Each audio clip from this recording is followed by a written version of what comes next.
ஒரு விஷயத்த நம்ம அடிக்கடி சாப்பிடும்போதோ, இல்ல ஒரு பார்க்கும்போது, செய்யும்போதோ, அது ரொம்ப போர் அடிச்சுதுன்னு சொல்லுவாங்க. அது கரெக்ட்டு தான். வெள்ள தோசை பார்த்து, பார்த்து, பார்த்து எங்களுக்கு போர் அடிச்சுச்சு. இந்த வெள்ளையா இருக்க பொருள் எல்லாமே வந்து நம்மளுக்கு உடம்புக்கு நல்லது இல்ல.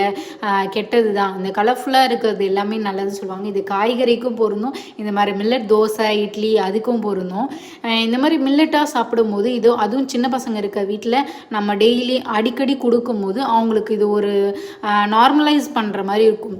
புதுசா தெரியாது. இதே பெருசா வளர்ந்ததுக்கப்புறம் திடீர்னு நீ வந்து இவ்வளோ நாள் வெள்ள தோசை குடுத்துட்டு, புதுசா நீ கலர்ஃபுல்லா குடுத்தா, இது வேணாம் எனக்கு பிடிக்கல அப்படின்னு சொல்லுவாங்க. இப்போ நான் வந்து அவனுக்கு நார்மலைஸ் பண்ணிட்டு இருக்கேன். இது எல்லாம் ஆஸ் யூசுவல் நம்ம டெய்லி ரொட்டீன்ல சாப்பிடணும் அப்படின்ற மாரி.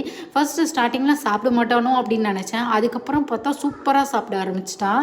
இப்போ வந்து அவனுக்கு வெள்ள தோசைனா தான், ஏன் வெள்ளையா இருக்கு அப்படின்ற மாரி கேள்வி கேட்குற மாரி இருக்கான்.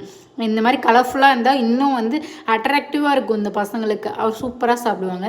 ஈவினிங்கா வந்து பிஸ்தா குக்கீ ஸ்டிக் தான் பண்ணேன். சூப்பரா இருந்துச்சு. இதில மைதா யூஸ் பண்ணாம, அப்புறம் வெள்ள சுகர் யூஸ் பண்ணாம சூப்பரா பண்ணியிருந்தேன். எல்லாம் சூப்பரா தான் பண்ணேன். ஓவன்ல வச்சு எடுக்கும்போது டொப்புன்னு கீழ போட்டுருச்சு. "இவ்ளோ உனக்கு தேவையா இந்த வேல?